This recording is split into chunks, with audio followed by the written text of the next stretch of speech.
বাবু বাসর ঘরে প্রবেশ করে নববধূ মেহরিমাকে বলল, দেখুন, আমি আপনার সাথে সংসার করতে পারবো না। পরিবারের চাপে বিয়েটা করেছি, অন্যথায় আমি এই বিয়েটা করতাম না। বাবুর মুখে এমন কথা শুনে আনন্দে উত্তেজিত হয়ে বলল, আলহামদুলিল্লাহ, এক্স্যাক্টলি আমি আপনাকে সেটাই বলতে চেয়েছিলাম, বাট আমি বলার আগে আপনি আমার মনের কথাগুলো বলে দিয়েছেন। মেহরিমার মুখে এমন কথা শুনে বাবু অবাক হয়ে বলল, তার মানে আপনি বলতে চাচ্ছেন আপনিও এই বিয়েতে রাজি ছিলেন না, পরিবারের চাপে পড়ে বিয়েটা করেছেন? মেহরিমা বলল, শুধুমাত্র মায়ের কারণেই বিয়েটা আমার করতে হয়েছে, অন্যথায় আমি আপনাকে জীবনে কোনোদিন বিয়ে করতাম না। বাবু একটু কৌতূহলী হয়ে বলল, বাহ, বিষয়টা তো খুবই ইন্টারেস্টিং, তাহলে বলুন শুনি, আপনি কেন এই বিয়েটা করতে চাইছিলেন না? মেহরিমা বলল, আমি কেন আমার পার্সোনাল বিষয় আপনাকে বলতে যাব?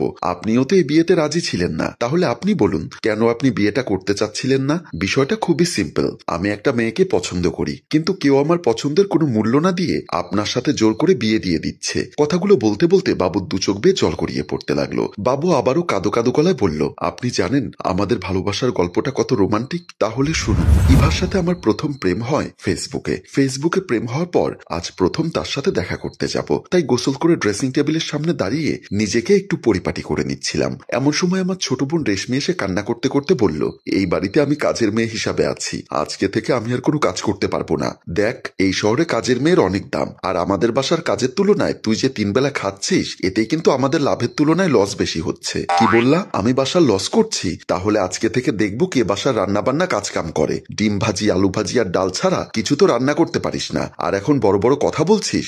দেখ বোন, একটা ভালো কাজের জন্য বের হচ্ছি, শুধু শুধু ঝামেলা না পাকিয়ে যা আছে তা দিয়ে 4টা ভাত দে, বাকি কথা তোর সাথে রাতে হবে। পারবো না, কষ্ট করে রান্না করে রেখেছি, নিজের ভাত নিজে খেয়ে নাও। আর আব্বু বলেছে রাতে তোমার সাথে ইমার্জেন্সি কথা আছে, সন্ধ্যা হওয়ার আগে বাসায় ফিরতে বলেছে।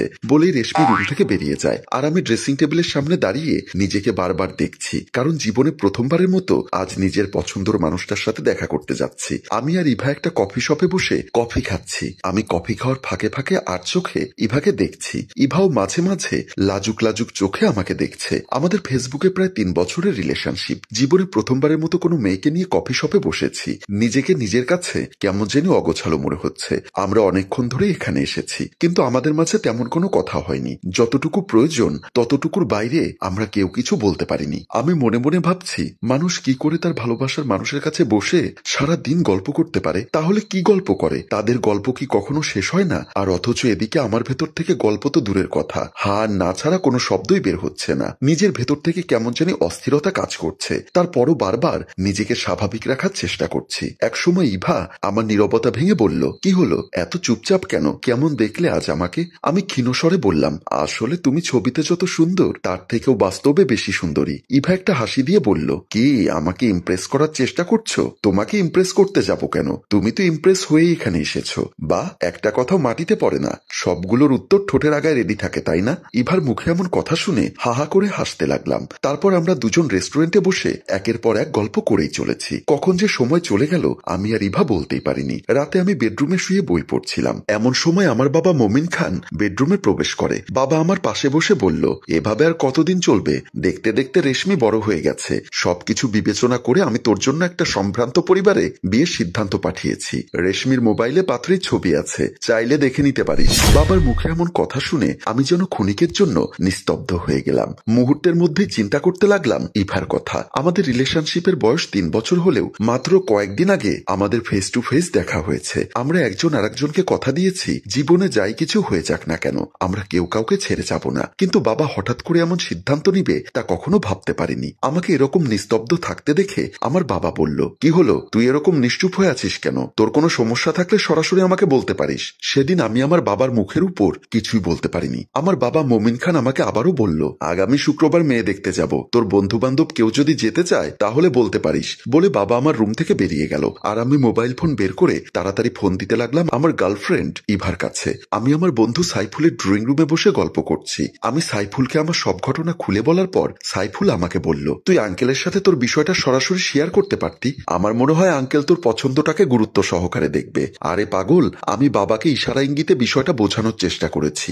বাবা উল্টো আমাকে এক কথায় বুঝিয়ে দিয়েছে এই বিয়েটা হতেই হবে। এখানে নাকি বাবার মান-ইজ্জত জড়িয়ে আছে। আমার বন্ধু সাইফুল খানিকটা চিন্তা করে বলল, তাহলে তোরা কোর্ট ম্যারেজ করে নিতে পারিস। পরবর্তীতে আঙ্কেলের কাছে গিয়ে আমরা সবাই গিয়ে হাত পা ধরে ক্ষমা চেয়ে নেব। দেখ সাইফুল, এসব বুদ্ধি না দিয়ে কিভাবে বিয়েটা ভাঙা যায় তার একটা বুদ্ধি বের কর। বিয়ে ভাঙা ছাড়া এখানে আর কোনো বুদ্ধি কাজ হবে না। আমার কথা শুনে সাইফুল আবারও ভাবনায় পড়ে গেল। কিছুক্ষণ চিন্তা ভাবনা করে সাইফুল আমাকে বলল, যে মেয়ের সাথে তোর বিয়ে ঠিক হয়েছে আমরা সরাসরি তার সাথে দেখা করে বিষয়টা বুঝিয়ে বলি। মেয়ের দিক থেকে যদি বিয়েটা ভেঙে যায় তাহলে তো আর কোনো সমস্যা নেই। সাইফুলের এই বুদ্ধিটা আমার অনেকটা পছন্দ হয়েছে, কিন্তু প্রবলেমটা হচ্ছে মেয়ে বিয়ের আগে আমার সাথে দেখা করতে রাজি হবে কিনা সেটা তো জানি না। তাই আমি সাইফুলকে বললাম, যদি মেয়ে আমাদের সাথে দেখা করতে রাজি না হয়? সাইফুল একটা হাসি দিয়ে বলল, আরে গাধা, মেয়ে যদি আমাদের সাথে দেখা করতে রাজি না হয় তাহলে তুই তোর বিষয়টা ফোনে তার সাথে শেয়ার করবি। মেয়ে যখন শুনবে তোর গার্লফ্রেন্ড আছে, দেখবি এমনিতেই মেয়ে নিজেই বিয়ে ভেঙে দিবে, কারণ কোনো মেয়ে তার স্বামীর ভাগ অন্য কাউকে দিতে চায় না। সাইফুলের এরকম আইডিয়াটা আমার পছন্দ হয়েছে,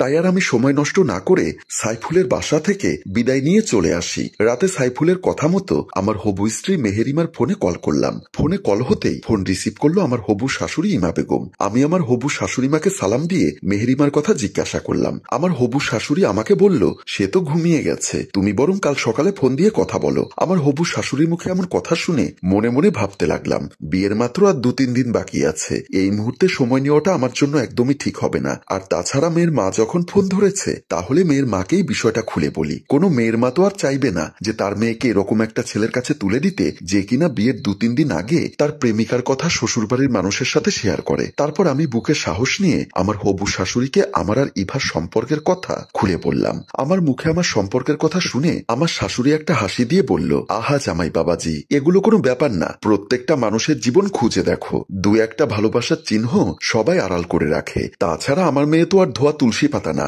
সেও তো একটা ছেলেকে খুব পছন্দ করত, এর জন্য তো আর বিয়ে ভেঙে দেওয়া যায় না বাবা। আমি আমার শাশুড়ির মুখে এমন কথা শুনে কি বলবো কিছুই বুঝতে পারছি না। নির্বাক বোকার মতো হা করে শুনে যাচ্ছি আমার শাশুড়ি মায়ের একটার পর একটা উপদেশ, আর আমার শাশুড়ি মা একের পর এক উপদেশ দিয়েই চলেছেন। আমি আমার বন্ধু সাইফুলের বুদ্ধি নেওয়ার পর আমার বিয়ে ভাঙবে তো থাক দূরের কথা, উল্টো শাশুড়ি মা আমার প্রতি নাকি বিশ্বাস, ভরসা, ভালোবাসা বেড়ে গেছে। মেহেরিমা বলল, আপনি একটা মেয়েকে ভালোবাসেন, এই কথাটা আপনার হবু শাশুড়িকে না বলে আপনার বাবাকে বললেই তো হতো। বাবু কাপা কাপা গলায় বলল, দেখুন আপনি আমার উপর সব দোষ চাপিয়ে দিচ্ছেন কেন?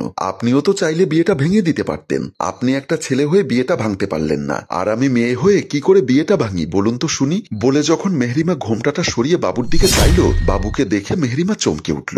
বাবু মেহেরিমাকে দেখে চমকে উঠে বলল, ইভা তুমি? তার মানে তোমার সাথেই আমার বিয়ে হয়েছে? বিয়ে হয়েছে মেহেরিমার সাথে? মেহেরিমা কোথায়? আরে গাধা, আমার নামে মেহেরিমা জাহান ইভা। বাবু আবারও বলল, কিন্তু আমি তো বিয়ে করেছি মেহেরিমাকে। বাবুর কথা শুনে ইভা রাগান্বিত হয়ে বলল, এখন আর আমাকে ভালো লাগে না, তোমার মেহেরিমাকে ভালো লাগে। বলে ইভা ঘোমটাটা টেনে বলল, যাও তুমি তোমার মেহেরিমার কাছে, আমার কাছে আসার চেষ্টা করবে না। বাবু বাসুর ঘরে তার ভালোবাসার মানুষটাকে পেয়ে আনন্দে আত্মহারা হয়ে যায়। আল্লাহকে ধন্যবাদ জানিয়ে বাবু মেহেরিমা জাহান ইভার ঘোমটা ধরে আস্তে করে টান দিতে লাগলো, আর ইভা বাবুর কাছ থেকে নিজেকে সরিয়ে রাখতে গিয়ে একসময় ধপাস করে বাবুল খুলে এসে পড়ে। বাবু ইভাকে জড়িয়ে ধরে, আর ইভা লজ্জায় বাবুর বুকে মুখ লুকাতে থাকে। সম্মানিত ভিউয়ার্স, আমাদের গল্পটি যদি আপনাদের ভালো লেগে থাকে তাহলে লাইক, কমেন্ট ও শেয়ার করে আমাদের পাশেই থাকুন।